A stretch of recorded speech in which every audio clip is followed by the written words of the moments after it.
Hello, folks, and welcome to Dicey Banter. We are the TTRPG Talk Show where we speak to all the makers and shakers within tabletop space while having fun and meaningful conversations while we're at it. Now, before we get to the fun of it, these wonderful folks over here, you see on screen a message of solidarity that I and this channel stand against genocide and ethnic cleansing, and we support all the oppressed peoples all over the world struggling against injustice, imperialism, and colonization. Free DRC, free Sudan, and unequivocally free Palestine. Thank you all very, very much. I know that activism has slowed as of late. Please ensure that you are contacting your representatives, that you're doing your one click a day, and finding other ways that you can support Palestinians from where you are. Thank you very much. And with that, folks, hi, I'm Valiant Dorian. I use he, him as pronouns. I am your host today for Dicey Banter. I'm a TTRPG actual play performer, GM, writer, doer of many things. And you can find me around the internet at Valiant Dorian or at Otso SpiritBear. Please enjoy that treasure I just set you on. And tonight, I have the distinct pleasure of interviewing this incredible dynamic duo, Nevyn and Quinn. Nevyn is an award-winning designer and one half of Dinoberry Press, and Quinn of 200 Proof Games, who is a brilliant game designer and podcaster. Please, both of you, introduce yourselves, starting off with Nevyn. Hey, hi, hello. I'm Nevyn or Nova, depending on where you know me from. I use they, she pronouns. I am, like Val said, one half of Dinoberry Press. I've designed a lot of stuff that you may have heard of. Gun and Slinger is the breakout title that we had. Also, Just a Car, You're in Space and Everything's Fucked. We just released Little Wolves, which I was actually on Dicey Banter relatively recently in the grand scheme of the universe. And now Dragon Reactor is our next big project that we're here for. You can find my stuff at dinoberrypress.com. And you can find me on Blue Sky if you want. I ship post a lot. What a gift, actually, is to follow your favorite designers and their shit posting, honestly. Quinn, let the folks know who you are. Hey guys, I'm Quinn. You can call me Quinn. You might see me around online as Authenticity Trip or Meme Friend or indeed 200 Proof Games. I design a lot of games. I don't publish very many of them. And I've been using that intro for myself on streams and podcasts for the last 5 years. Frankly, I'm getting a little sick of it. But that's a good thing. It's a good thing you have me to bully you. Exactly. Well, and that's why I have written things like the 1E Manifesto, which you can find on my website at 200proof.games, which is something that I kind of blew up at the start of the year, which was really, really fun for me. And that's just a little post about like, hey, here's how you go from a person who has a lot of ideas to a person who has published some dog shit games, which is then how you become a person who publishes not dog shit games, right? That's just how it is, right? Get comfortable, listeners. Publish some dog shit games. Have fun. Of my dog shit games, I've published Travel Not Advised, which, is okay, but I'm working on the second edition. That's going to be a lot better. Val, you have done your research, and you called out that I, too, am a podcaster. I have a podcast called Urasawa Boys with Maya Nova's good friend Matt Fennell, where we talk about the manga made by Naoki Urasawa, so Monster, Pluto. We just published, at time of recording, just today, published the last episode, or the episode on the last volume of Pluto. So we have 2 full seasons on Monster and Pluto. That's right there for you to listen to. We're doing some media analysis. It's fun. It's political. And it's some of my favorite shit that I do, honestly. So, yeah. I do my research on all of my guests, and what an incredible like fates and timing on that. Y'all go and check that out. And in fact, if you want to check out everything related to our guests, not only their projects as well as relevant links to their blog, to their website and such, please use !guest in chat to grab all those links for Nevyn and Quinn.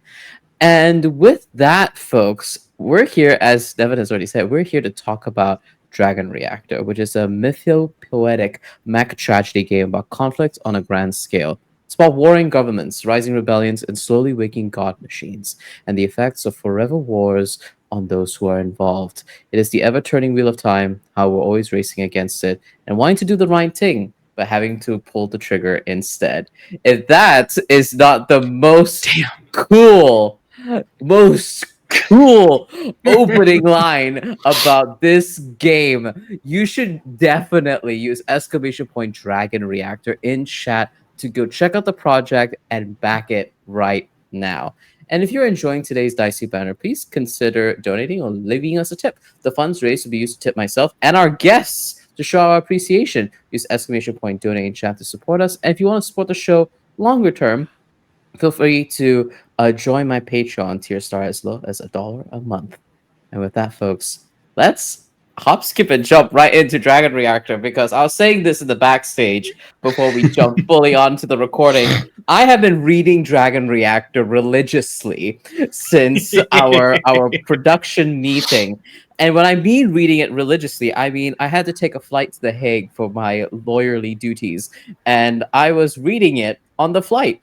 I don't typically read on flight, but I was reading Dragon Reactor on flight and thinking, as I looked through the clouds in the sky, how many stories I could potentially run within Dragon Reactor, or play for someone else to run for me, so that I can experience playing it for a change.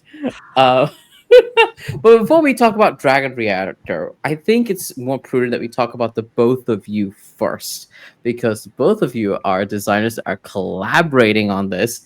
And as Nevyn has said earlier, I have interviewed Nevyn.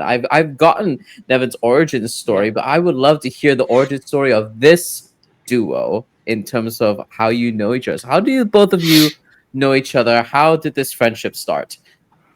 It's all thanks to the best podcast that exists. It's all thanks. It's thanks to the best actual play podcast that I personally am aware of, and that is Spout Lore, a very long-running Dungeon World podcast. They're on season. They're on season 13. Yeah. 12 but I mean, we say season 12 or 13, but some of the seasons, the earlier seasons, were like 10 30-minute episodes long. Yeah. And then later it kind of turned into more like what we conceive of now as the average short. Well, actually, they're still a bit tighter than normal, because it's about an hour each. Mm-hmm. Yeah. It's about an hour, and seasons range between like 10 to 15, 20 episodes. It's really, really, really good. We met in their Discord. Shortly after they started up a Patreon, we joined their Discord, and you know me, I'd be posting. I'm just always posting in places. And Quinn and I kind of hit it off from there. I got Quinn into the Brain Trust. Yes. And Quinn finally got started designing games. And then we kind of orbited for a while. And we started a group chat with our friend Matt, and we eventually just were like, hey, let's design a game. Let's do it. Yeah. I'll throw in some extra detail here. Okay. because I didn't start designing games after the Brain Trust. I hit you up in DMs because I had been working on, this was late 2020, and I had been working on a baby designer Travel Not Advised. And Nova had been posting about Gun and Slinger, and I was like, wow, Nova is such a professional designer, and they're doing this crowdfund. I'm like, wow, I really need to ask them about this, because I didn't know anyone. Yeah, and Nova was like the first professional game designer I did. Yeah. And I did a consultation for you, right? That was later on. That was any percent. Yeah, that was any percent that you helped me out with, which thank you for that. But yeah, so I just hit up Nova, and I think that's what like put me on Nova's radar, and then they were generous enough to add me to the Brain Trust Discord, which like it's a great Discord, but especially during quarantine, that place was a fucking it was in such a golden age, because again, we were all just posting. We had nothing to do but post. And so it was really weird deep cut, not even memes, just in jokes from the halcyon days of the Brain Trust.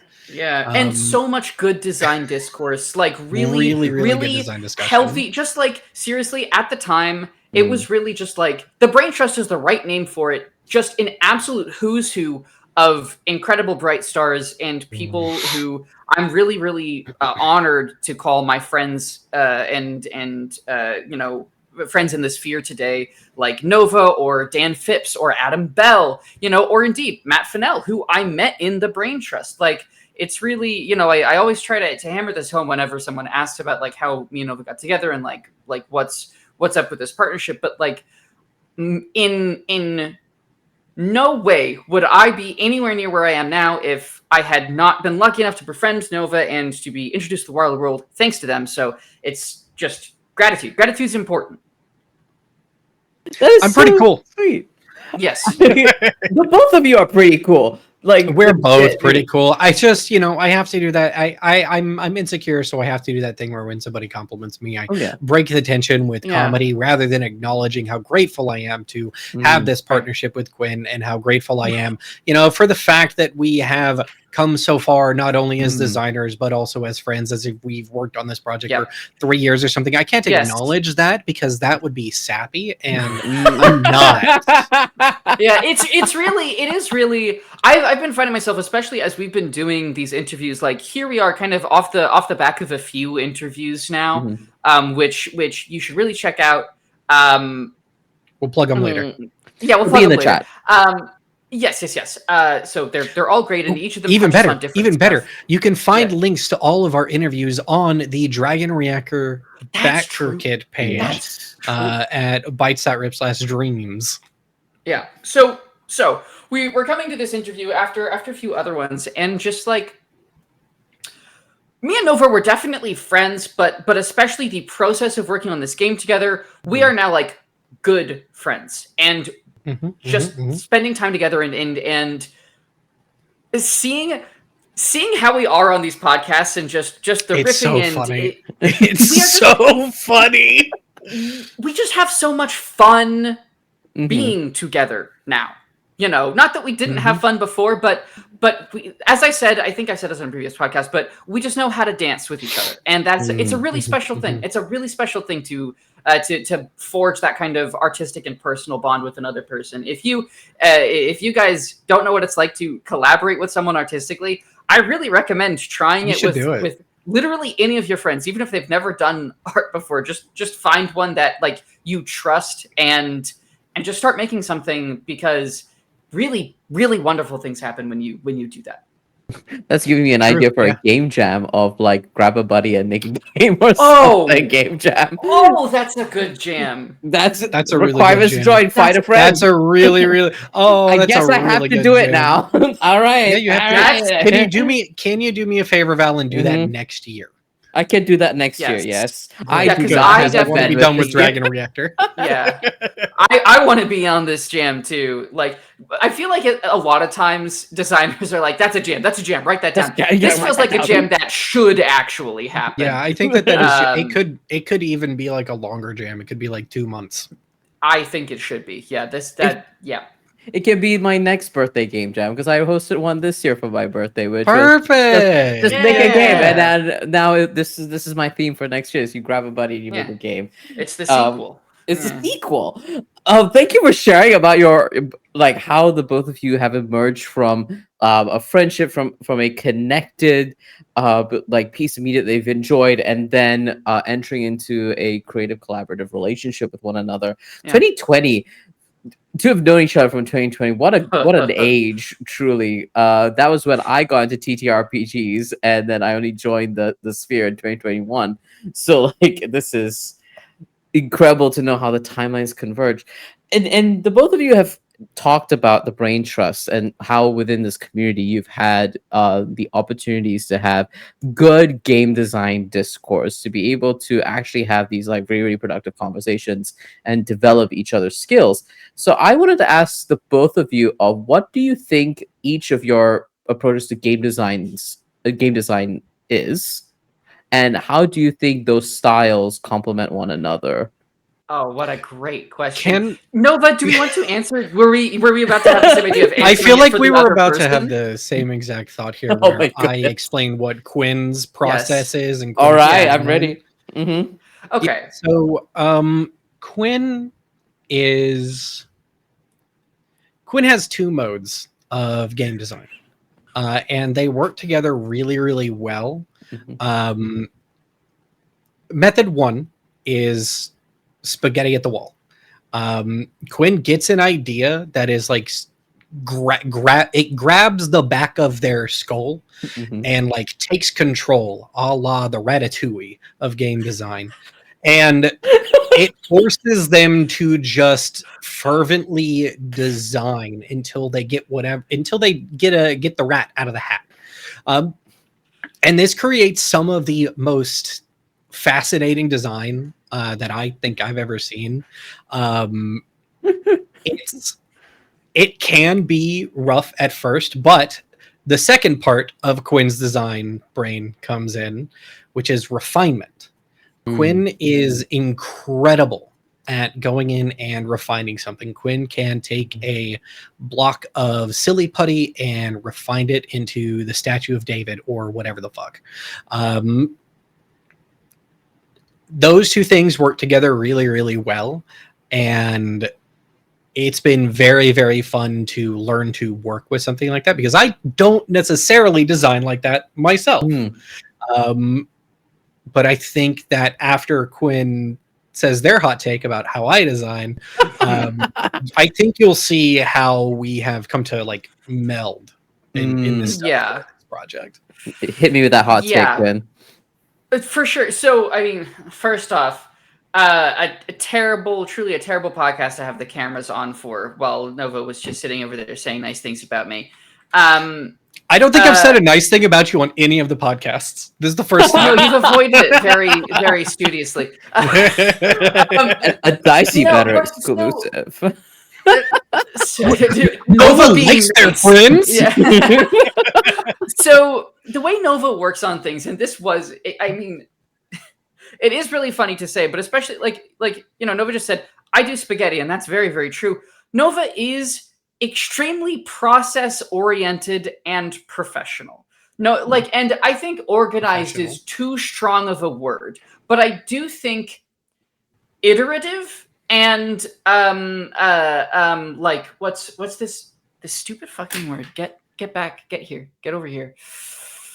Methodical. There it is. Methodical. Piece by piece, and especially with like Nova is a precise designer, and I think a very very much like determined. There is if I am driven, what Nova is Nova like I'm just flung forward, but Nova sees something and is like very comfortably slowly moving towards it. This specific feeling, this one dot in the distance, and Nova's like, this is what we are reaching for.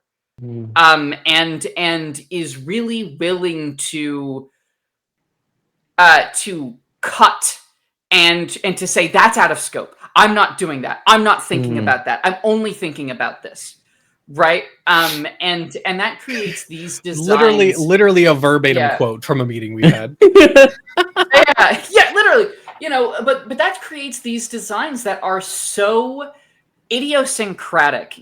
Gun and Slinger is not a big game. It is a perfectly right-sized game. You look at Justicar, that's Nova. Oh, good. Nova's back. You look at Justicar, and this is a game that is so perfectly encapsulated. I feel like there's a lot of games in the world where you look at them and they have gaps, right? They have gaps at their edges where they can leak out or other things can leak in. Nova's games have none of those. A conversation we've had a ton of, an argument. We've had a friendly argument that we've had a ton of. Is I'm like, all right, we won't put this in the game. That's for the 2E. And Nova's like, Quinn, I don't make 2Es. And I think that's a great sentence that encapsulates how Nova makes games. Because all of these things I'm talking about, this stuff like games have gaps. Most of us are happy to make a game with gaps, and that's your 1E, and then you make a game with 2E. Nova does not leave gaps. That is how Nova makes games. And so that's also been very funny for me as a self-professed extremely gap-filled designer. I wrote the 1E manifesto. I believe in it personally, And so and so it's very funny when Nova's like, "No, we're not leaving that open. You close that knot right now." And I'm like, okay. It's either in or we're not doing it. Right. Yeah. Yeah. And So- I think first, thank you very much, Quinn. It's very flattering. Stinky. Poo. I don't even know how much of that was a compliment. I feel like that was honestly very neutral. No, that was a pretty big compliment, I think, because that is, the kind of stuff that I strive for. Is I want to make things that are like a closed fist and a soft kiss on the forehead. Yeah, that's what it is. That's what it is. But Great line. I know we haven't answered the question of how our designs methodologies interact, but I think that kind of answers itself. Yeah. I do just want to acknowledge I don't make 2Es. And it's not because I am like inherently opposed to the idea of designing a second edition. Yeah. There are plenty of places where like it's fun and it's great, but I don't design a game with the idea of then going and making a second edition. A game that I design, I want it to be done. I have too many ideas to leave a gap for a second edition. When I design a game, it's done. Yeah. That said, I'm working on a second edition for something. Whoa! I'm spinning it as it's not a second edition, it's a sequel. So nice. I don't make second editions. It's not going to say 2E on the front. And I respect. But I can see it. Like I thank you for doing that exercise with me. It's so nice to hear the both of you describe each other. What an amazing question. What an amazing brilliant question. question. That was really I loved that. I loved answering that. I'm so glad to hear that. Thank you. But thank you for answering it and answering for each other. I think that's a great exercise, and it makes very, very real the kind of dynamic that both of you have and how both these styles complement each other. And understanding that these are the elements that make the both of you who you are and in collaboration with each other, what kind of game that comes out of your collaboration is like Nevyn and Quinn core? Like, what are the elements that are typical to a game like that? No, but I think it's this one. This. Yeah, I think it's this. I think it's Dragon Reactor. I'm pretty sure.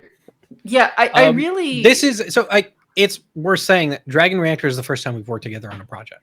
We have not collaborated on any other design. Okay, we haven't collaborated on designs before, but I've done some consultation work for Quinn for 80% and kind of just like guiding on getting campaign stuff set up. But we've never worked on game design together before. And I don't think we could have a stronger first showing than Dragon Reactor, because as the audience will come to find as we eventually get to like actually talk about the game, it's just us through and through in many ways. It's really for both of us. It is some of our best work, some of the best work of our lives. I've said it before, and I'll say it again. It is one of the designs that I'm like the proudest of. Yeah, fully. And to kind of talk about like to give an overview of the things that I think really highlight what is, we just talked about what made us different as designers, but what is shared about us, where's the overlap? You see it all over in Dragon Reactor. You see a tight focus on language. You can see all of the points where Maya and Nova, our design styles align and what stuff that we share. So like, I think a big one on that, first and foremost, is the focus on language, just a really tight focus on getting the right words for the right things, on just on prose that is just purple enough. Right. We have a lot of banger lines in here, and that's just a favorite thing to do. It's just a lot of fun for us to come up with those. And kind of tweak them. A lot of those we go back and forth over like one word or another, and we're like, what about this word or it's a comma so here? funny. I really haven't like sat and dissected a single sentence like that before. But it's been really, really fun to like get a hunger for doing that. It's addicting.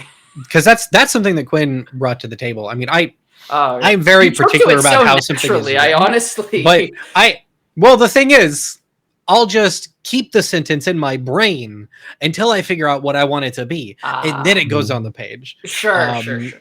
I see. actually have kind of a difficulty like just putting things on the page, Mm. which is funny because I'm the guy who's always telling people just fucking do it. Yeah.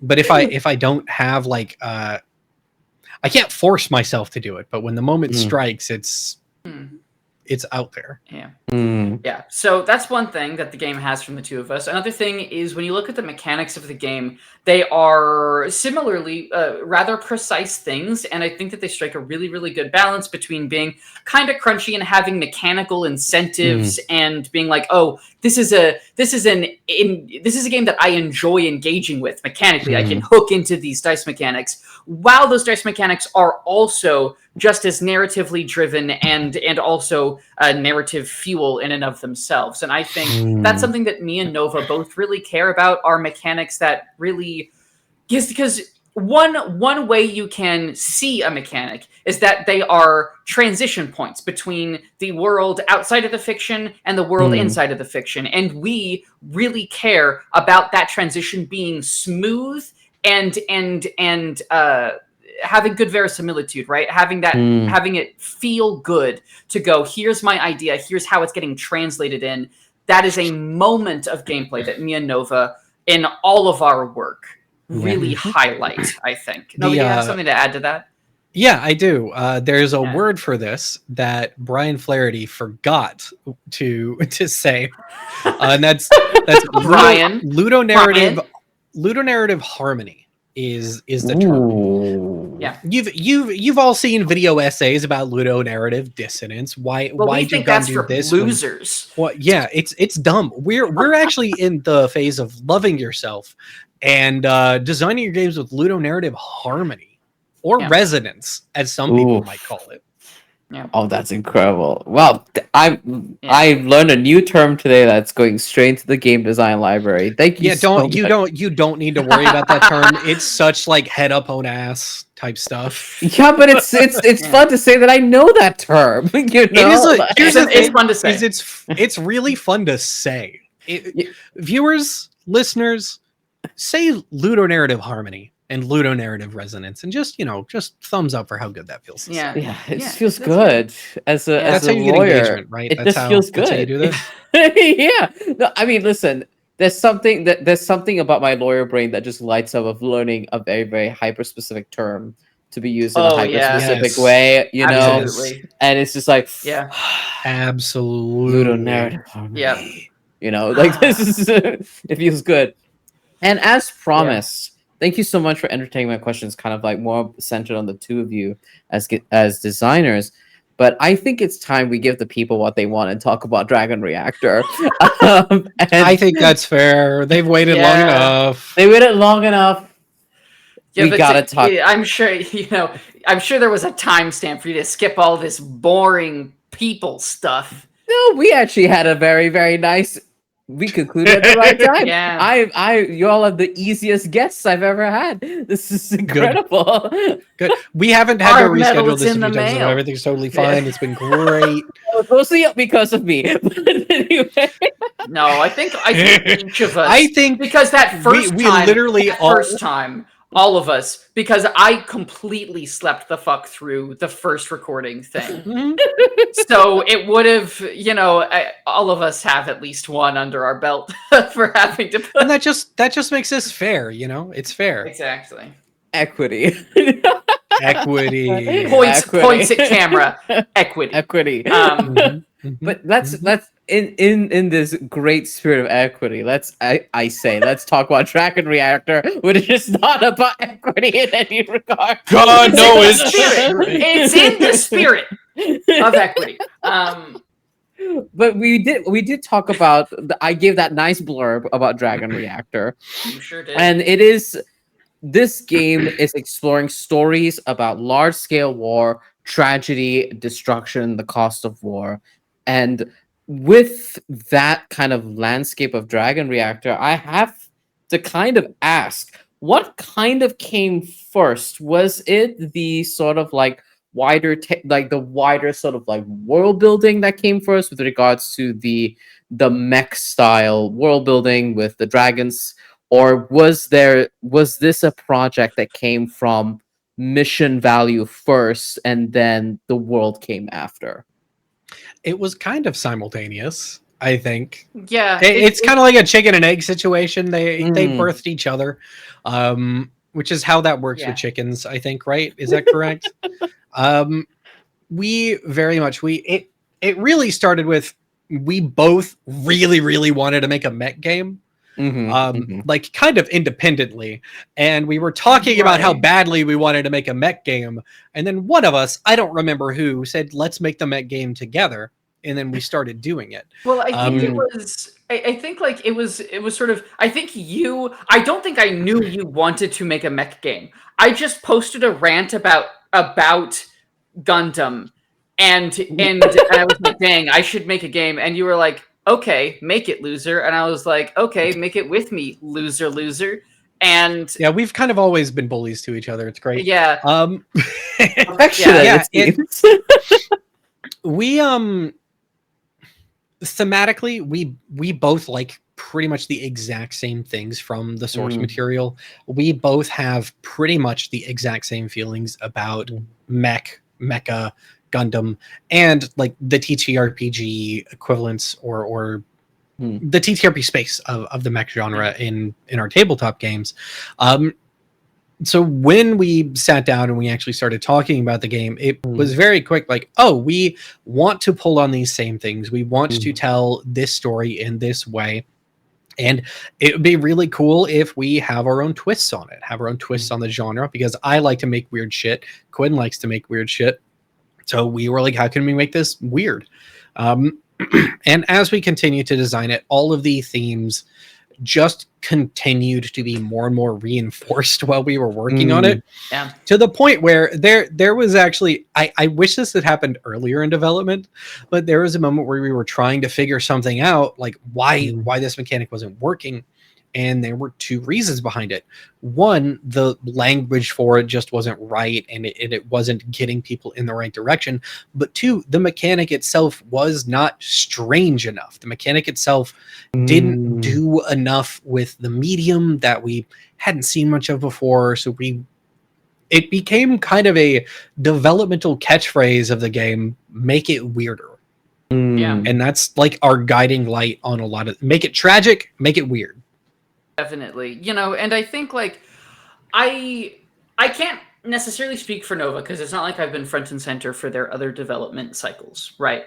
I do think that as a designer, despite making a lot of weird things, I don't think very often make it weird, but I do think a lot about what's a different angle I can take on this. Like especially when it comes to mechanics, I'm like, just what can I bring to the table that is new? I believe in new things, and I believe especially, and this is kind of true of me as a creator in general, which is that I often say that I'm not a primary creator, I'm a secondary creator. I said that a lot in high school. I don't know if that's really true, but that's one way to put it, which is basically just that, like, I have a hard time coming up with stuff from whole cloth. I like taking things and then working within their boundaries and iterating on them, right?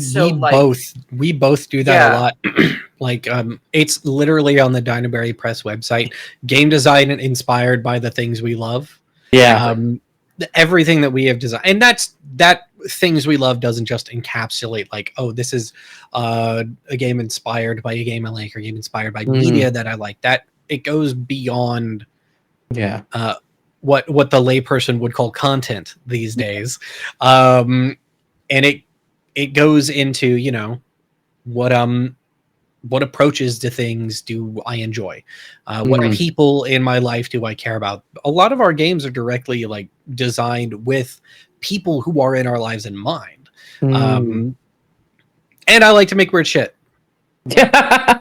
And you both excel in making something that is not just clearly inspired or rooted in specific inspiration points, cultural or media touchstones, but taking the buck further from that. I can say that because I've read Dragon Reactor religiously over the course of several weeks.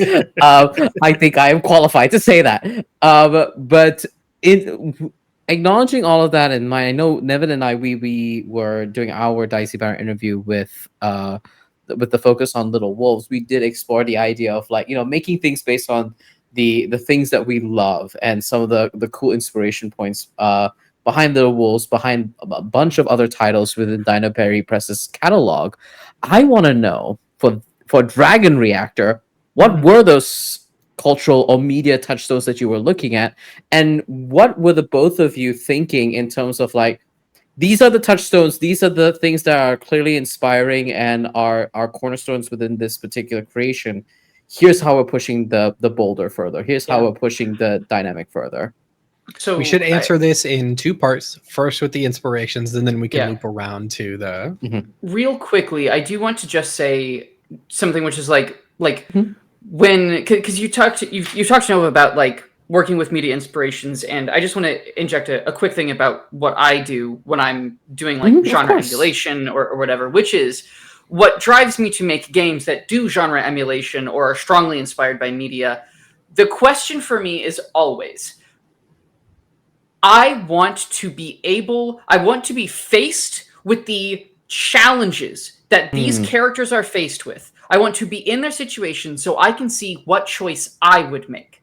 I want to have the opportunity to make that choice. That is always at the very, very front of my mind when I'm making a game like this. And I think Dragon Reactor shows you very, very precisely how important that is. Yeah, it's and we'll get into that. Yes. Media inspirations, though, there's a lot.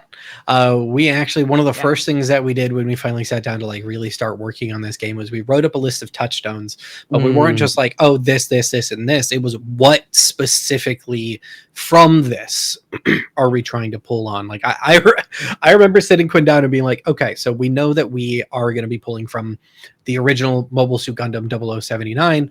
Yeah. What are we pulling from that? What specifically? And it's a really, really fun exercise to like create those really specific guiding posts. I recommend anybody who's designing something, if you have touchstones like that, do that exercise. I did it with Gun and Slinger, and I've been doing it since. For Dragon Reactor, we've got Mobile Suit Gundam 0079. We've got Iron-Blooded Orphans, another Gundam series. So they're the two Gundam series that we're pulling on. We had to limit it to two. I made us. There is also Armored Core 6. Quinn brings the Expanse and like war poetry specifically from like World War I, World War II are the ones that Quinn is bringing in. Escaflowne, if it wasn't obvious. What else? Gosh, just Evangelion was one, though kind of in the background. I think those are like the big ones. These are really the big ones. Like I definitely think it's a smattering of some other Pacific Rim is in there too. Yeah, Pacific Rim. What if Pacific Rim was sad? Yeah, or and this is or like epic poetry. There's a little bit of the Odyssey in here. Yeah, for sure. There's a little bit of that happening. Yeah. Amazing. I could definitely see the kind of like epic, like the writings of epics within the language of the Dragon Reactor, because that is that's on purpose. That's full. Yeah. I was reading through it. Yeah, that feels correct and true, and that's awesome. Amazing. I mean, those make sense in terms of the big touchstones for Dragon Reactor. What was the needle that the both of you were trying to push into or push further from a lot of these kind of like cornerstones that you had first drafted up for yourselves? They all kind of came together for one specific purpose, and Quinn explains this better than I do.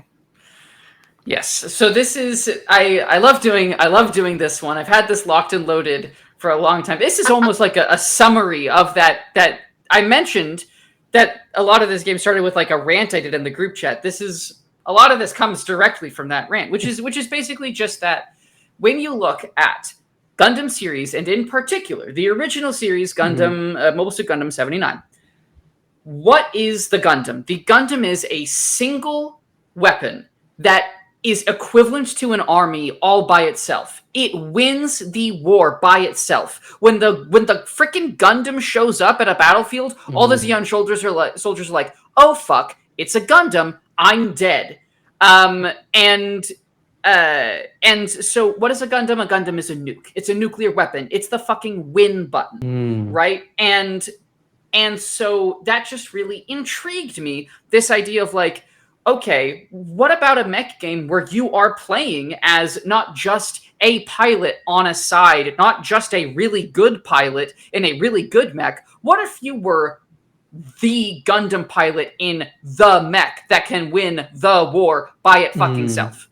You know, and then that thought of that this grand thing that destroys kingdoms, that can topple everything. Well, it had that much power as a mystic thing, and so dragon. It's a dragon, and that's why mechs are called dragons.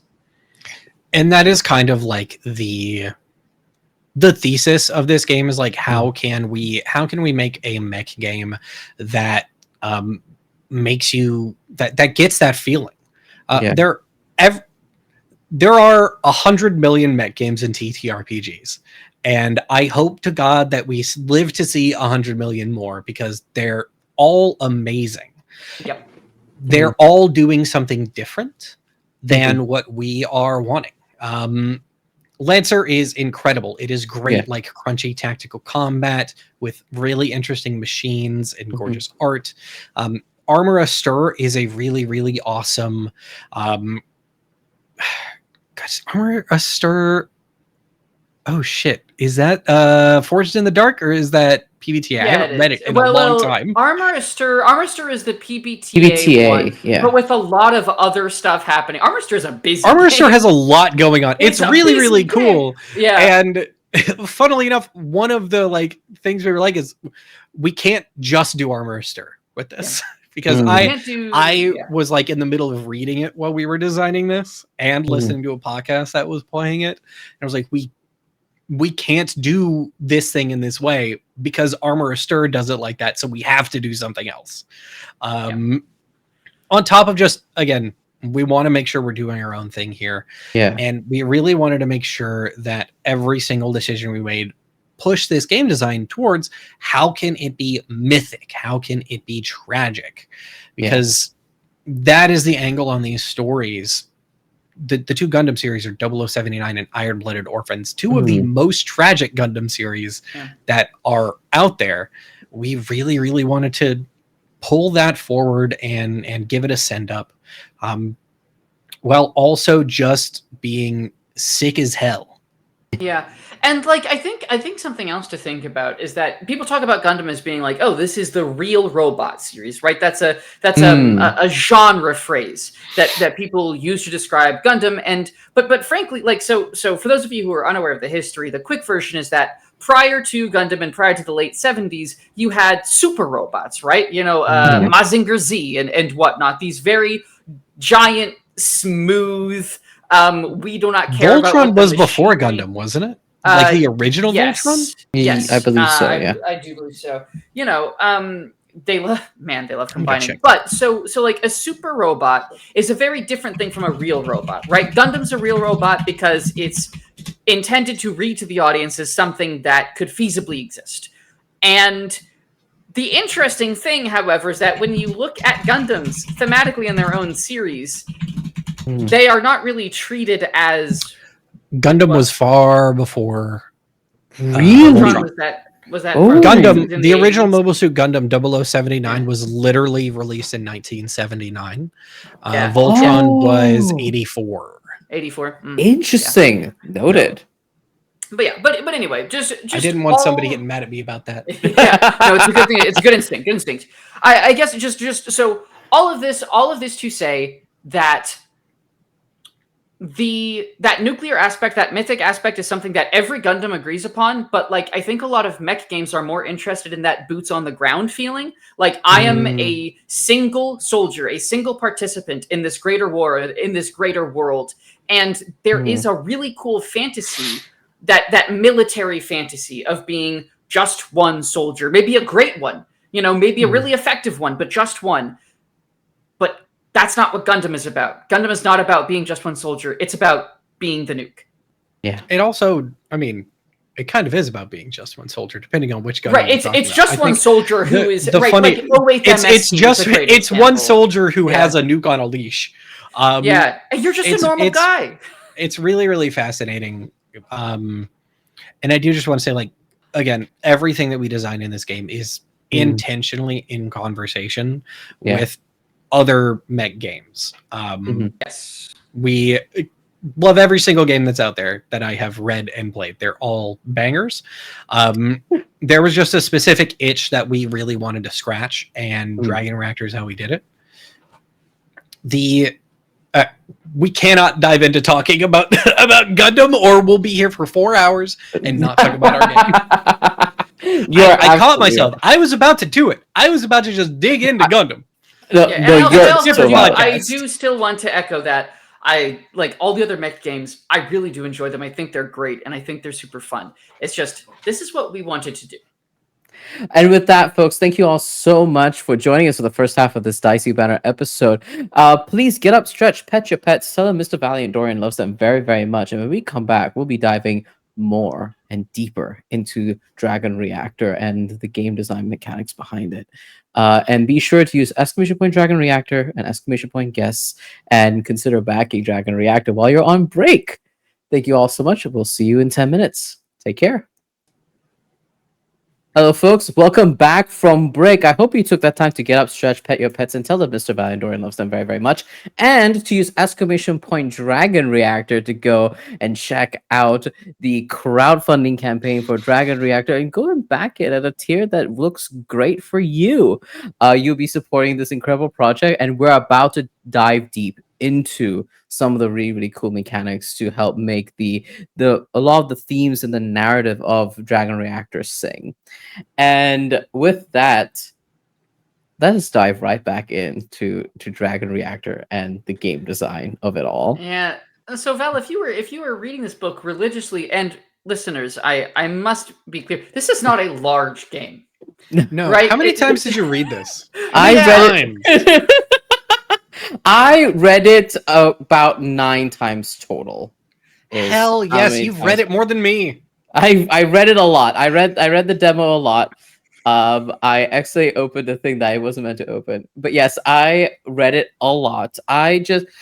So one of the main things I thoroughly enjoyed about Dragon Reactor is I really did enjoy the prose. I just enjoyed everybody who knows Valiant Dorian, I love language. I love the way words are used and the way that they are effectively used to elicit a particular feeling. And I'm also a big dramatic bitch. So Dragon Reactor. This is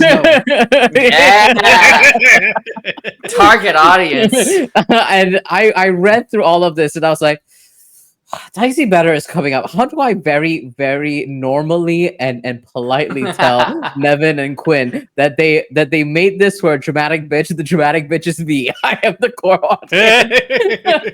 Hey, here's a quick question. Are all 3 of us theater kids? Are we all theater kids? I think we're all theater kids. I think we're all theater kids. Oh, yeah, wow. Yeah, the first time I went to college, it was for theater. I used to want to be a theater professor. Yeah, I was. But then I realized that teaching is the most difficult and thankless job you can do. Sure. I think for me, well, that's a whole other conversation. Returning to We're here to talk about Dragon Reactor. Dragon Reactor. Bring it back to Dragon Reactor. We touched upon it, but this is a game unequivocally about war, violence, and choices that the players have to make within this landscape. And I wanted to ask the both of you from a like when you were designing all of this, how did you design those choices and set the stakes within the various conflicts that the players will find themselves in so that they're able to feel that weight of those choices within this larger landscape of war and violence? I mean, Nova, do you want to take this or do you want me to take this? Because I think what I think the part of the game to talk about is very clear here. But who wants it? You're talking about Doom? I was thinking magnitude. Okay, so I'll talk about Doom and you can talk about magnitude. Yeah, sure. Okay. So first, like, we knew that we wanted this to be, this is such a funny phrase because you hear it all the time from people who don't know what they're talking about. We wanted it to be a mech game that was about the people, not the robots. Which every like solid mech story, that's what it's about. Yeah. We really, really wanted to make sure that we were hitting that, and we knew that we wanted things to be on a big scale. Those, again, driving forces behind what we are doing here. Yeah. One of the first mechanics that we figured out was the Doom clock. I think it was like the second or third thing that we got in there. So really, really early, we knew we wanted to have this. And it is immediately something that ties grand scale to personal effect. Yeah. We also have magnitude and disaster, which Quinn will be very excited to talk about. Yeah. But Doom itself is essentially the worst possible thing that could happen to your world. That is what Doom is. At the start, when you are setting up your game, before you finish world creation, you finish character creation, and you sit together as a table and you define your Doom, which literally we say, think about the worst possible thing that could happen to your universe. That is Doom.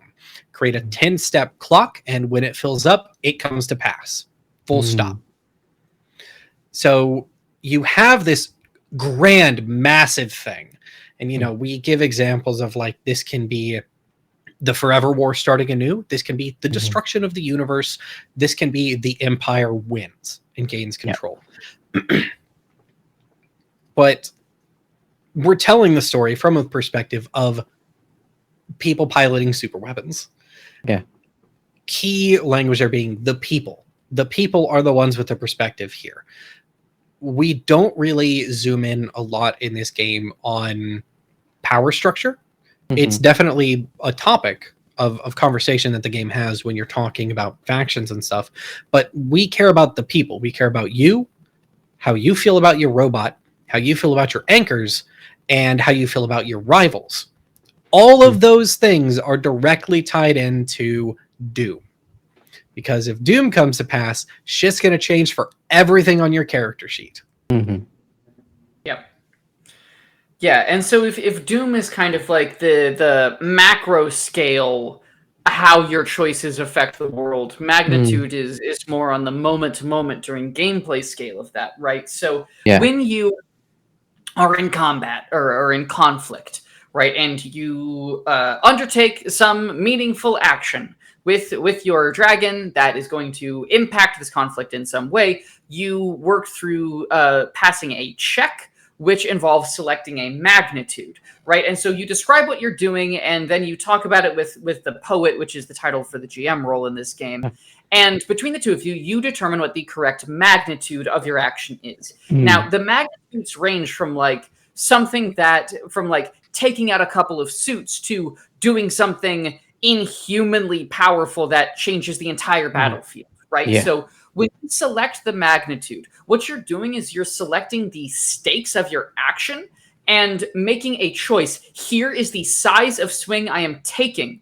And it means that the responsibility for what happens next, good or bad, rests solely upon you and the choices that you made, right? This isn't really like, one thing that can happen with something like a mixed success roll in a PBTA game is sometimes you're told like, hey, adjudicate this as something external, adjudicate this as a mistake that it's not really a mistake that you made, but some other thing interfering with you. And that can happen somewhat in Dragon Reactor, but really there is a sense very much that the gun is in your hand, and what happens after you roll is a result of you choosing to do that thing. Kind of no matter how the poet interprets one thing or another, because a lot of things can happen. A lot of things spiral out. The bigger the roll you make, the more things happen as a result of it. And so you never lose that sense of, oh, this is because of me.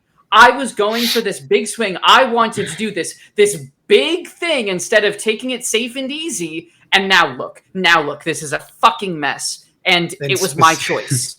I want to specifically like further define something that Quinn said here. Like the way that this stuff is directly a result of what you do isn't just like, I chose what to pour into this dice pool. It's a dice pool game. It's very push your luck based because you're constantly figuring out what of your limited resources you want to spend to try and get the success.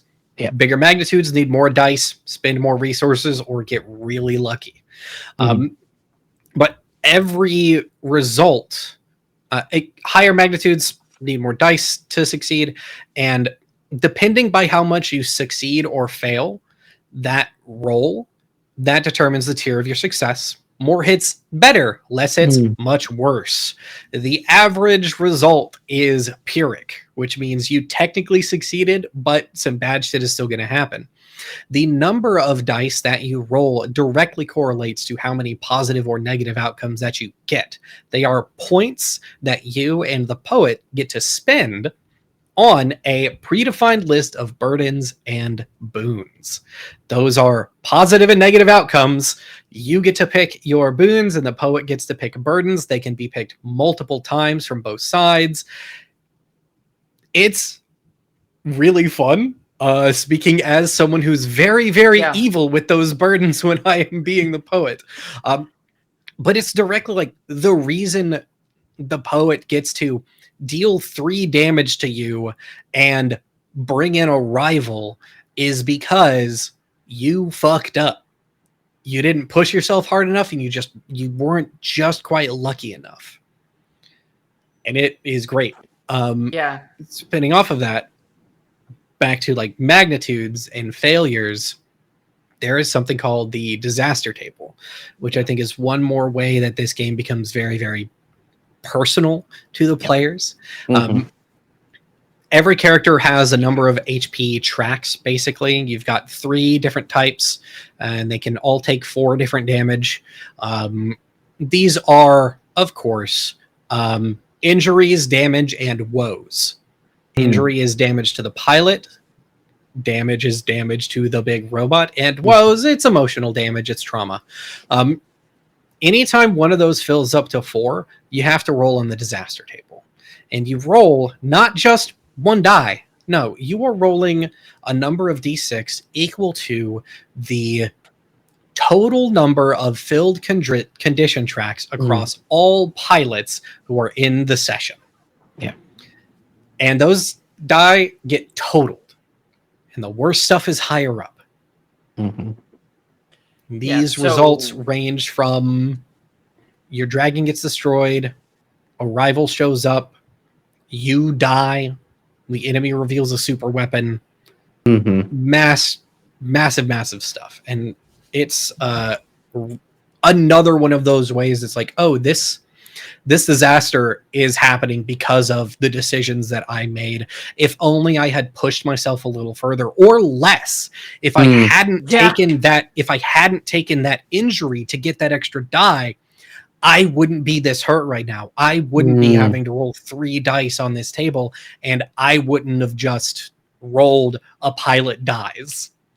So you get this really great feeling of like, when you select a magnitude, you're like, you see that mountain? I'm gonna climb it.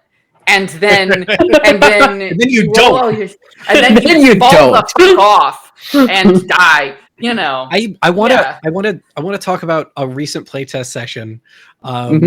So we've been running a playtest campaign. We're going on 5 or 6 sessions. Incredible people in this campaign. There are a lot of stories to tell from it, but the most recent session has 2 stories that I love. I'm going to tell one of them now. The other one will probably come up later. Our good friend, Kevin Wynn, of Win Conditions Games, designer of Volley Boys and Bro is a Gated Doc. Incredible designer, incredible friend, absolute dog shit luck in this game. He's had 2 characters die. His third character, first session, he's been able to come back after a while. He made the first roll of this section. He put a lot of resources into succeeding a magnitude 3 check. Oh, No, it wasn't even 3, it was a 2. It was a magnitude 2 check. Yeah, Oh, yeah. no. Which is the easiest check you can make in a dragon. You need 2 successes. He was rolling 6 dice, Something like and that. none of them hit. So I got to be really mean. And that was Yeah. That's some Valiant Dorian level of doom Yeah. over there. Like, I am like, that's. It Ow. really is like- he rolled the dice and was just quiet and was like, Kevin, are you still connected? And he goes, hang on, I'm taking a picture. Oh, that happened a couple times in that session. I really like. Mhm. It's hard to explain the feeling you get when you have a fistful of dice in this game and you roll them and you don't get what you want. Your stomach really does just drop out. You're like, this is truly bad. This is bad for me. Yeah. I'm not trying to toot our own horn here too much, but I have not played a game where the tension of building a dice pool and rolling those dice is so palpable every single time we roll it. Because you don't actually roll them often. Yeah. You don't really need to roll them too much. No, for sure. And like, yet here we Yeah. are. You're probably looking at what like Nova, would you say like maybe 8 rolls per player in a given conflict? Like if that. But you don't feel the lack of them because again, every roll you make, it's not like it's not like in say right. Yeah. It's not like in a combat game where you're like, I rolled a hit, I don't hit. Okay, that roll was nothing. That roll barely even happened. Every In this roll game, has consequence. every single roll, you can see it, you can feel it. It ripples out from you, and everyone else has to deal with it. You know, and so like it's so satisfying. I do also want to say, when you succeed, it feels just as good. Yes. Yeah. Oh my god. But like that's one of the things happen. emerging things that I realized, like just reading through Dragon Reactor, is this we talk a lot in the space in general about the idea of players being able to feel the level of autonomy and empowerment to co-sign their own doom, right? And a lot of the times in terms of the context in which we talk about it, we mostly talk about it within the context of either perform in terms of like actual play performance or in terms of like player driven sort of like values, right? Like it's great to have players who are so down with co-signing their own doom, but here it is baked within the language and the construction of the mechanics. And just as you said, like the players, it's cool to know that my instinct was correct. I was like, it sounds like they're not going to be making a ton of rolls, really. This isn't going to be like 12 rounds of combat, you know, like in D&D, for example. A conflict is a race, and the first side to tick their clock 10 times wins. Yep. Exactly. Simple as that. that. And it's the both of you have said it as well, is that every role has consequence. For the folks at home, these things that are listed, and in fact you can go right now as you hit !Dragon Reactor. There's also a link to the demo. Please go grab a copy of the demo and read through it, because when you read through the table of the dire consequences that can emerge out of this, it's when you roll badly and you die, it's not the phrasing. The phrasing is not like you die. The phrasing is a pilot dies, their dragon is destroyed. Picked up on that, did you? Yes. We actually, that was a very conscious decision that we made. The demo only has 10 potential disasters.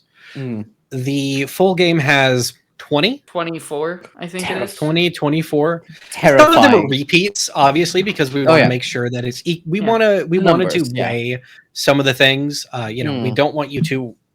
We don't want you to get 6 dice and suddenly it's impossible for a pilot to die, right? Yeah. So we math some of that stuff out to make sure that that's literally always a possibility. It's a really fun table to make. Within a 1d6, I can hear the think number evil 6 glee is in a your pilot voice. dice. It's great.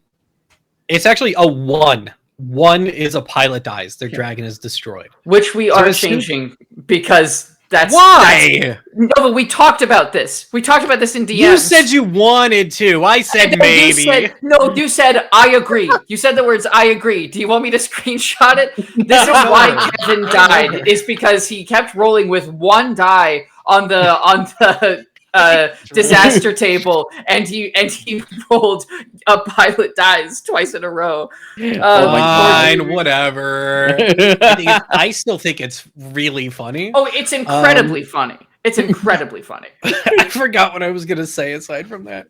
I had something else to say. Oh, yes, it was this. The demo is available actually in print as well.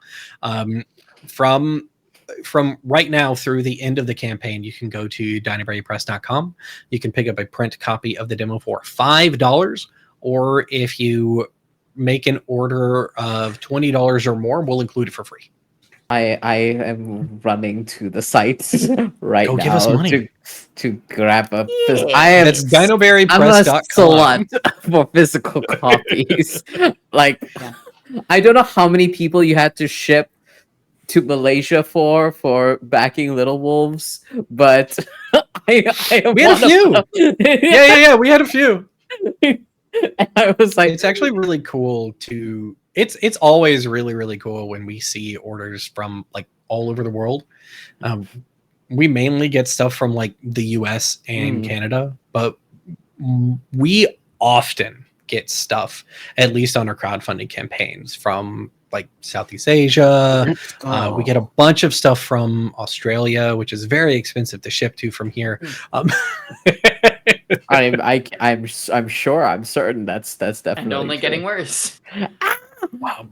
Moving Dragon Reactor is good. Yeah. Get us back on track, Val, please. Yeah, I will. Absolutely. So when we're talking about like every consequence having these large, like widespreading impact, not just to oneself, but almost very, very realistically on everyone else around you. Like that is legitimately what we're talking about here. And this is a great point for me to kind of touch on another kind of like game design mechanical thing here that there were 2 directions I could go from, but I'm going to go with this first. When you were designing the conflict, and you brought it up as well, Nevyn, like you described it as a race, and that the formatting and the understanding of the framework of this conflict is meant to be who can take that down the fastest. When constructing a game within that framework of it being a race, like fastest to reach there is the one that wins. How are we consolidating that into how the players feeling that rush in order to hit the conflict towards their favor? So it's really so I think like the reason why we went with a clock for it is because we really wanted players to be thinking strategically more than they were thinking tactically, right? This is not an encounter. This is a conflict, right? This is about its place in the wider war. When you begin a conflict, you figure out what your goal is, right? Your strategic goal for the conflict. Hey, what is it that we're doing here? And then you as a group determine what happens in the world if you win, and what happens in the world if you lose, right? Yeah. So you set the wider world stakes for it. And that really, that changes the gamers. This changes the gamer mind. This changes the gamer mind. If only it were so easy to change the gamer mind. Yes, but gamers read Dragon Reactor, become better people. Exactly. Watch your brain chemistry change. it changes Come your trans, read Dragon orientation. Reactor. Exactly. Chicken or the egg, baby. Read Dragon Reactor. Anyway, continue, Quinn. But this idea, it basically it changes your orientation to combat. Where a lot of games is like, oh, the combat is the point. I'm here to blow stuff up and have fun doing that. That's not really what Dragon Reactor tells you to do. That does happen, but It does happen, and it's very cool. It's the best. But like as a player, you are really thinking much more about, hey, we are here to do a job and to try and win a war, or you know, to protect this thing that's important to our war effort, or protect this thing that's important to us personally, and that kind of thing.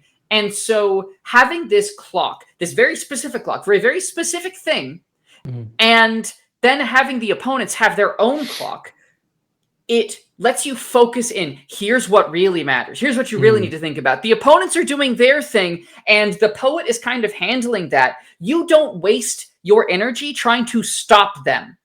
You spend your energy on getting your shit done. Right? And sometimes your shit is stopping them, to be clear. Yeah, sometimes, you know, and then that's another kind of race, right? But really the whole point is to get that focus in and to make it clear that, you know, because it's a game about war, and it's a game about war, but the capital W in a bigger sense. It's not about the battles; it's about the war. So when you play it, I think you can always feel that wider context connecting what you're doing to the outside world. It's not siloed off in a battle arena. Yeah. I love how you both are such amazing guests, because you uncannily have an incredible knack of segueing to exactly what I want to speak about next, which is the language and the framing when you talk about capital W war, right? And the language specificity and framing within Dragon Reactor, because that's what caught. I'm a language bitch, and one of the first few things that caught me about Dragon Reactor was the language. And we talked about earlier about some of the sort of like media cornerstones, also including like war poems and prose from World War One, and also the language utilized within epics. And I wanted to ask about not just the process, but kind of like also the intentionality of using that sort of form for Dragon Reactor versus, you know, a prose style that's maybe more traditionally TTRPG rulebooky, for example, in the way that you've explored Dragon Reactor thus far. Nova? We are both poets at heart. I myself have actually written quite a bit of poetry. I used to write songs and stuff like that too. And we are both very keenly aware of the strength that word choice has in a project. Yeah. We really wanted to make sure this was not just a rule book. We wanted to make sure that the text that you're getting into here, the text gives you the vibe. It's the vibe. The flavor text is also rules text. It's all there. Reading a game is playing a game, and we want to make sure that reading the game and playing it in that way hits you just as hard as if you were playing it. And leaning into that like lyrical angle, especially once we knew like, oh, we're going to be telling this as a mech story of myth. We're going to be telling this as a dramatic, mythological, poetic story. Let's lean into that. Let's have some fucking purple prose in here. Let's really juice this stuff up so that every single section hits exactly how we want it to. And it's really funny because much earlier in the first half, Quinn said we made this game just purple enough. There was a long time when we were thinking we were going to have to go back and juice it up some more. I'm happy to say we don't have to, because it's very juiced. It's very juiced. I can't confirm. I mean, this is reading the demo. I haven't seen the full rulebook yet. Oh, just there's more. Oh, there's more. Well, tell me when it's time. I do want to jump off of what Nova just said there, because I think that's a really good encapsulation of it. And just to jump off of, the flavor text is rules text. When, who is the most likely person at the table to have read the game? It's the person running the game. It's the poet. And what's especially in a game like this, in a you clever poetic bastards. lyrical game. You clever bastards. And so what's the most, you can say that, hey, the purpose of this book is to, if we presume that a game text, a game object, is a manual intended to instruct the facilitator in the proper methodology of running the game to produce the results that we envision, right? And all of this comes with an asterisk, because if you go on Blue Sky, you'll find people arguing whether literally anything I just said is true. But presuming that's true, and that is the approach that we take, right? The flavor text is an absolutely essential instructional component in embedding a shared creative direction in the mind of the person who will be facilitating the game. It has function. It is mechanical. It gets in your mind and it lives there, and that helps you run the game. Straight up. I just put 2 and 2 together of calling the GM the poet and the poetic prose of it all. Oh, 9 reads later. Y'all really did that. I do want to take a moment as we are transitioning away from the language portion of it to tell the audience that when we talked about the magnitude and the outcomes from earlier, these have to be some of my favorite names of outcomes in TTRPG history. They range. This is the list: pitiful, pyrrhic, proud, and pinnacle.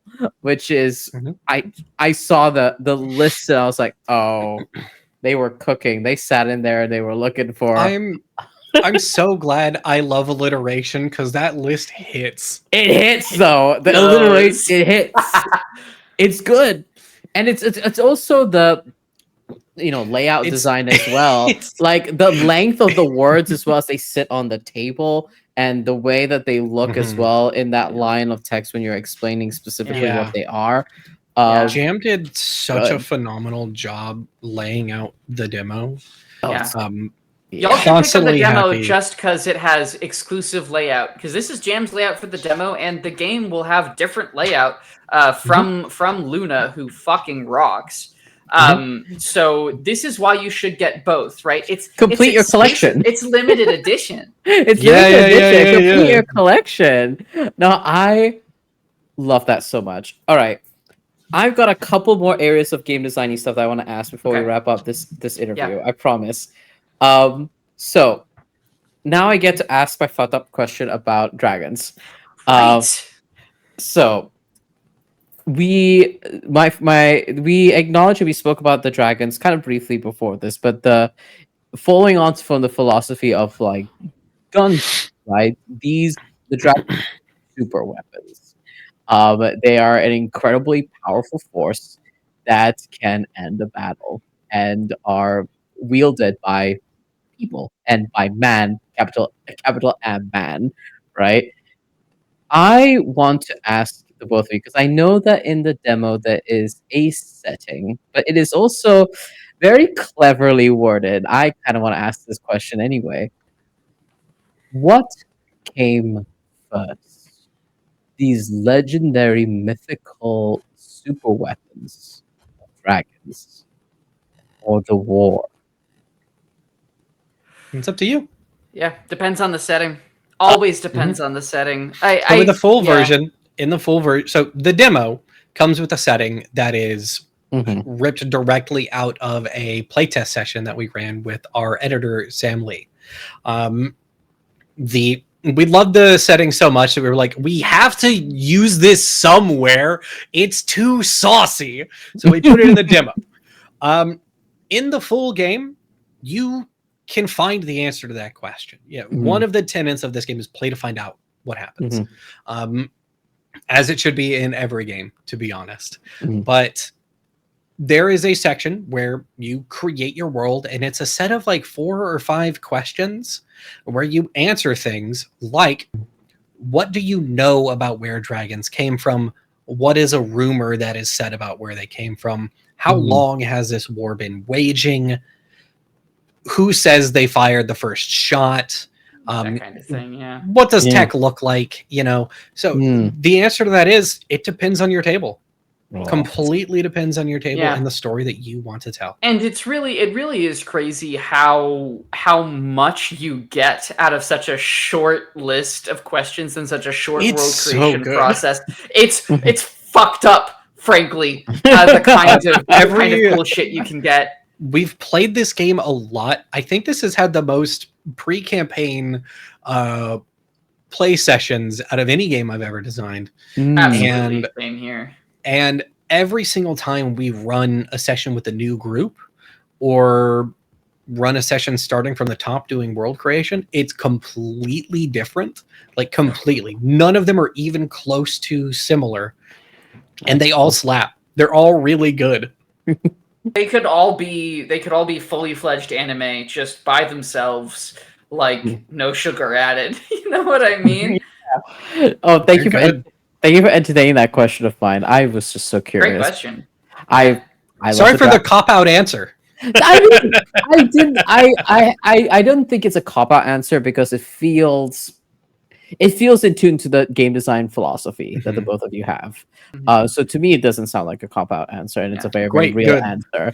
Another reason to get the demo. The included setting, exclusive to the demo.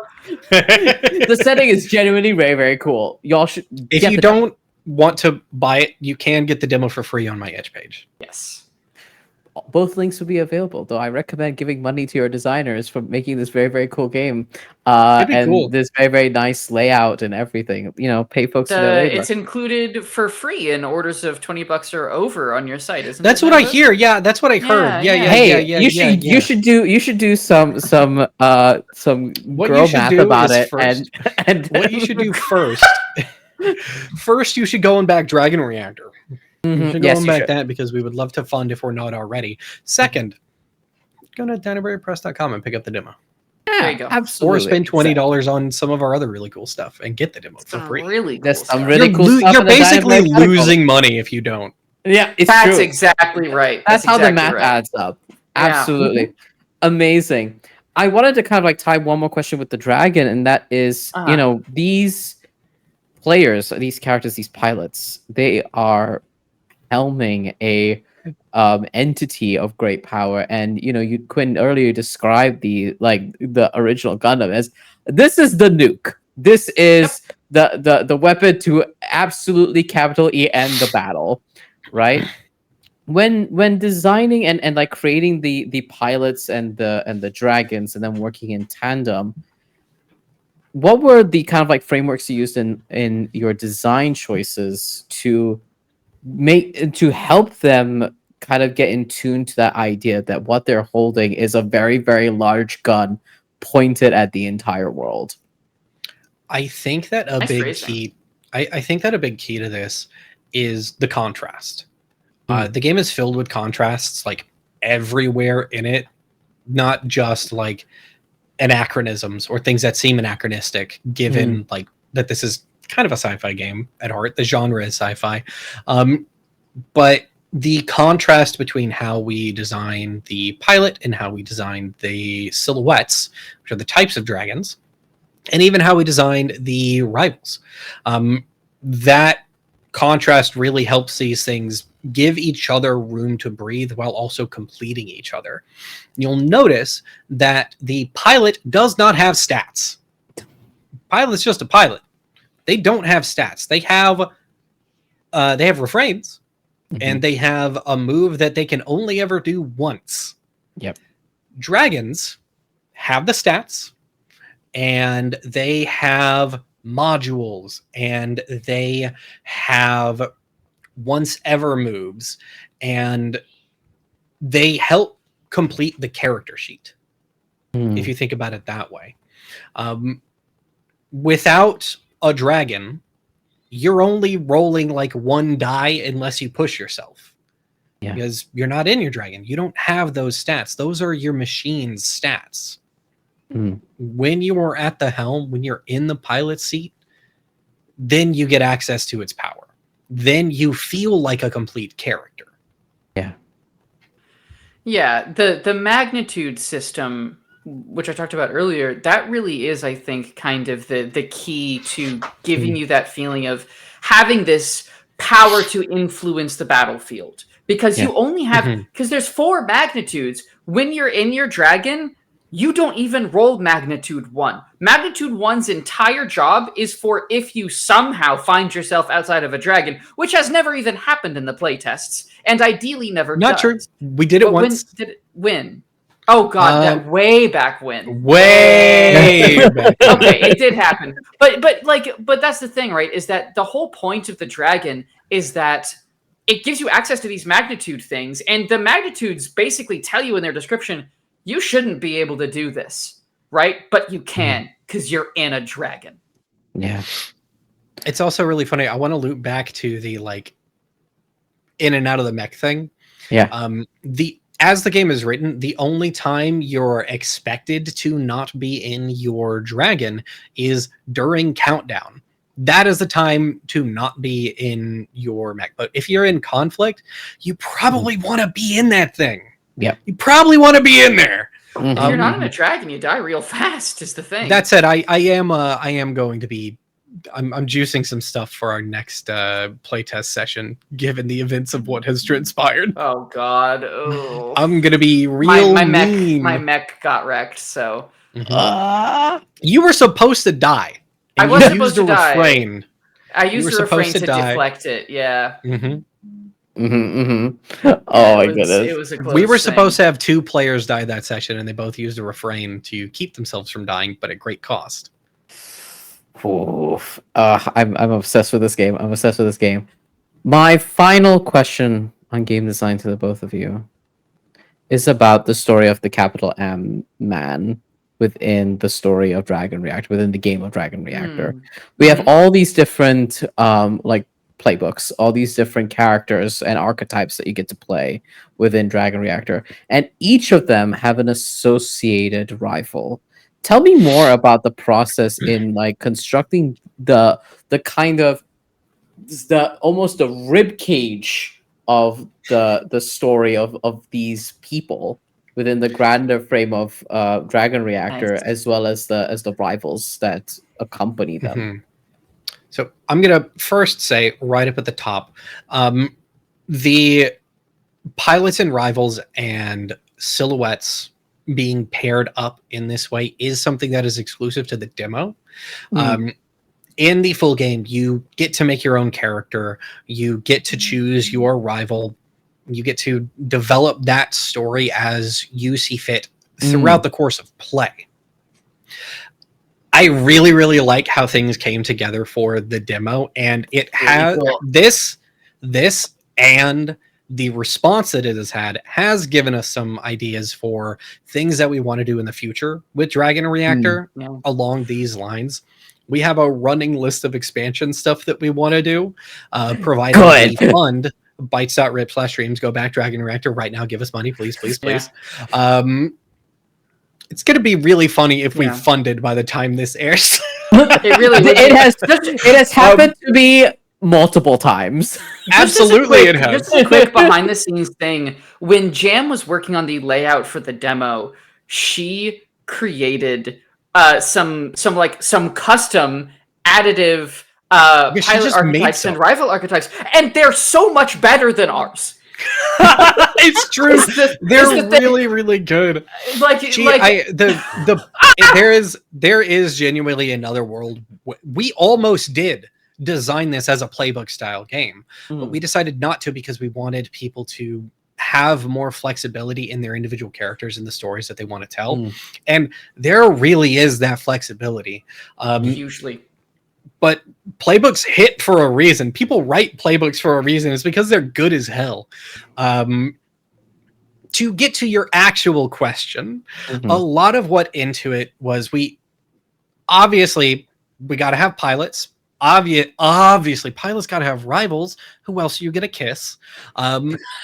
So we basically sat down and we were like, okay, what are the key archetypes of main characters in a war film or in a war story. We're going to make player archetypes that are pulled from those. So you've got the rookie, the ace, the doomed, the soldier. And of course, we wanted to make it weird. So we put the transformed in there. The doomed is also kind of weird, but less so. And we really, really just honed in on the vibes of those character archetypes. In fact, at one point, wait, they are called archetypes in the game, aren't they? They're called believe archetypes. so, They yeah. are called archetypes. Dang, I'm so good. The dragons, we went really back and forth on what we wanted to call the dragon styles, the dragon types. They were called breeds at one point, which was a weird vibe for sure for this game. We tried I'm glad we frames. mentioned that in one of our interviews. I was hoping you'd get around to it. I'm so glad. We eventually settled on silhouettes because these are a vague semblance of the shape of a thing, and you further refine it as you play. One of the only character advancements that you get is improving your dragon. And with the rivals, we wanted to flip the script a little bit. The pilots are from modern war stories. That's like really what we're pulling on there. The rivals are from fantasy. You have the noble, the Revenant, the warlock. the revenant, the warlock. Yeah, big from fantasy stuff. And the contrast, again, I said it right at the top of this rambling, the contrast between those things all help them make each other whole no matter how you pair them up. It crackles. I kind of want to go into slightly, I just want to add some more detail to each of those things that were just mentioned. So like, first off, the pilot archetypes, they're from war movies. And kind of the reason we went that way is because for obvious reasons, character archetypes in the war genre, those archetypes are fundamentally about how each character relates to war. Right? When you have a range of characters in a war story, what differentiates them? What's important about a character in a war story? It's what they think and feel about the war that they're in. So that was the obvious angle to take. So the rookie, the soldier, the transformed, the doomed, these are all kinds of people. These are all ways to relate to and feel about a war. And then you come to the dragon types, and like Nova said, we batted a few things around, it's like frames. But the problem with the various words that we were finding was that they all implied too strongly, maybe, that dragons were definitely mechanical or definitely not mechanical. And so silhouettes, like Nova just said, the best thing about that word is that it is extremely vague. I think, I don't know if this line, I can't remember if this line made it into the book or not, but there's a line that's something like experienced pilots can tell the purpose of a mech just by its outline, right? And so it's just this idea that it pulls on some like fundamental shape language in your brain, and whatever you have, whether it's biological, whether it's a frumpy mech warrior style mech, or whether it's like a literal biological dragon, there is a shape language that has been given to you by a lifetime of consuming media that you will be able to employ when you imagine this thing for yourself. So that's up with dragons. And then to go to the rivals, why did we go fantasy with that? Well, if we're starting in the modern day with these pilot archetypes, these things that we are familiar with and that feel we can ground ourselves in, right, to at least a decent degree, the rivals are about kind of that strange thing. Like, we know why we have power. We have been given power, and a lot of times for also nefarious purposes, depending on the faction we're a part of, right? But we know who we are, and we know who put the gun in our hand, and we know why we fire it. The opponents, though, the rivals, the most important thing about them is mystery. Why are they on the side that they're on? What's their relationship to us? Where did they get their dragon from? We thought we were the only ones with dragons. Why can they stand against us? And so pulling on the language of fantasy for that, it heightens them above us. It makes them feel like truly worthy foes. Because in a war story, the antagonists are other soldiers. And you know something? That's sympathetic in a lot of ways.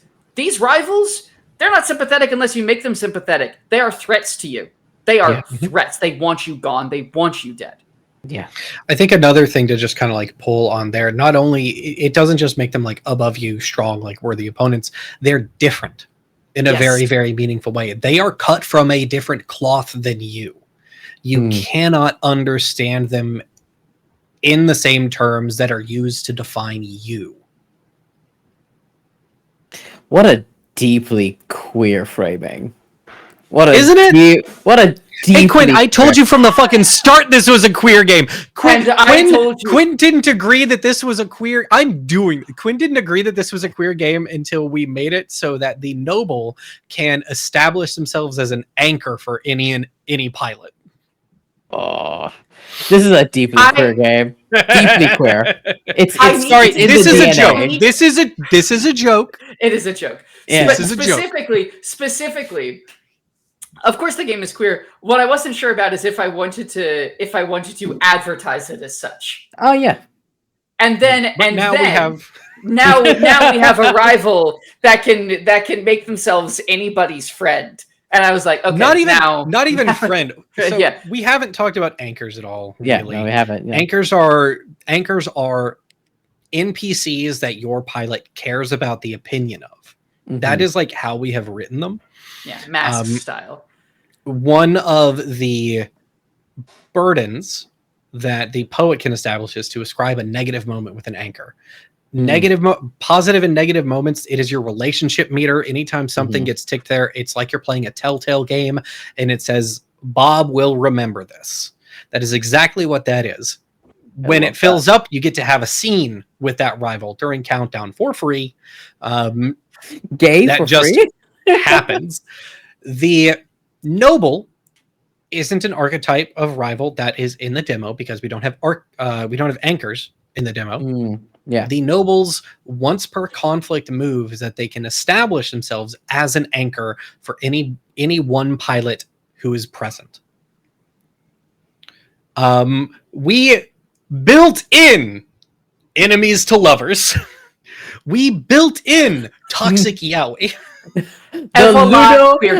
The Ludo narrative harmony building in enemies to lovers and toxic yaoi is incredible to me. And I think on that note, thank you both so much for being such incredible guests and for joining me here on Dicey Banter to talk about Dragon Reactor. As we begin wrapping up, both of y'all, would y'all like to please introduce yourselves to the audience, tell folks where they can find you and what they should be paying attention to in your projects? I think I know the answer to that, but I'll let you say it, starting off with Nevyn.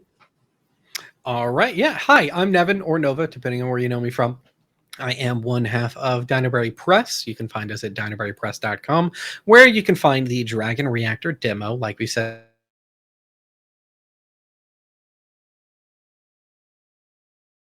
Now, on BackerKit for Dragon Reactor, you can find it at bytes.rip/dreams. That's BYTES, like computer data, .rip, like rest in peace, /dreams, the thing some people have when they sleep. You should go back the game. We've got some pretty straightforward tiers, which I can talk about a little bit more after Quinn plugs their stuff, but that's where you can find us. Hi guys, I'm Quinn. Meme friend, Authenticity Trip, 200 Proof Games. You can find me on Blue Sky at 200proofgames.beasky.social. You can find my website at 200proof.games, as well as the 1E Manifesto and a couple of other blog posts. In terms of stuff that I've got released, Travel Not Advised 1E, that's out for sale. Any Percent, my tarot-fueled game of speedrunning a video game that doesn't exist, with layout by, of course, the wonderful Jam. That is super available. It's also got a picture of a really hot Inby on the back. It does have that, and on the front too. And on the front, the one on the back's better. Right? I mean, look, everyone agrees on that. And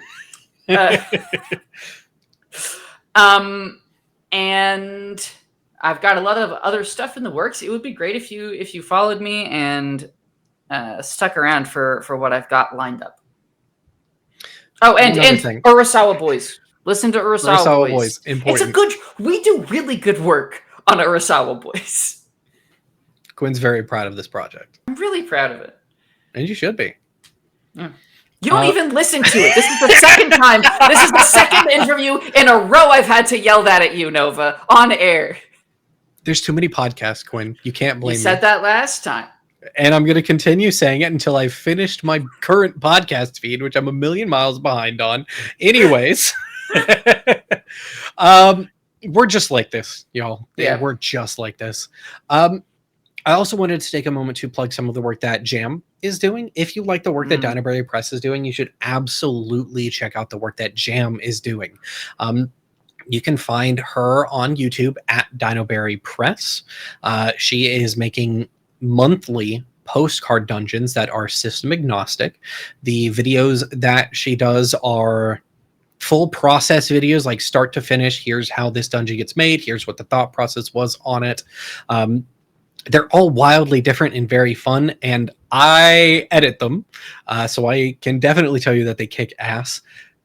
Additionally, she's got a Patreon, patreon.com/DinoberryPress. You can get those postcard dungeons every month, as well as some stickers, and access to a secret shop on Dinoberry Press, where you can get things like leftover extras from campaigns You can that get are no leftovers exclusive. right from our fridge. You can get leftovers from our fridge. If you send me enough money, I will send you my leftover Chinese food.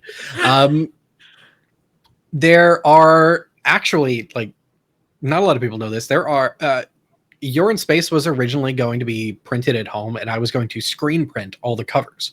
So there are a lot of the old screen printed Struggler and Station covers for Yearns Space that you can buy on the secret shop if you support us on Patreon. Shit. I actually And want then, one. of course, I thought Dragon you were Reactor. out. I want one. Nobody's bought any of them, Quinn. What? I want all of them. Well, then back us on Patreon, get access to the Ah. secret shop, and give us money. No partial treatment here, I see. No specialized we need treatment for money. you. But yeah, go ahead and tell us about the tiers that folks can back Dragon Reactor at, so that they can Yes, feel so primed. we're keeping this campaign very, very simple and very, very focused. This has been an exercise in scope control for the both of us, and it's been a difficult one, but we have succeeded. We are trying to raise $7,000 flat and even, so that we can pay people for the work that has yet to be done, so that we can get this thing finished, get it across the finish line. We need editing, we need layout, and we need some more juicy art in there. The tiers, quite simple. You can buy it in print. You can get a print copy of the game. It's going to be a black and white staple-bound booklet zine, A4 size or a digest size. You can get the digital version of the game, or if you're really cool, you can back at the early access tier, where as soon as the campaign ends, provided we fund, you will get immediate access, once I figure out a mailing list, to the in development doc where Quinn and I are working on the project. You can see the full game right away, no layout, but right away as we put the finishing touches on it. And as an extra thank you, you'll get a special role in the Dinoberry Press Discord. Thank you so much for sharing that. Hey, y'all. Nevyn just spent time speaking through all of the incredible tiers that you can back it at. Use ! Dragon Reactor to go and back the game right now. Go grab one of those spots. And with that, thank you again, both of you, for being guests on Dicey Banter. Thank you for this amazing game, Dragon Reactor. I had so much fun reading it. And folks, if you've enjoyed Dicey Banter, please consider joining our Patreon to support. All of the funds raised in Patreon go directly back into production and upgrading everything here. And tier star as low as $1 a month. And with that, folks, you know me. I'm your host, Valiant Dorian. You can find me all across the internet at Valiant Dorian or at Otso SpiritBear.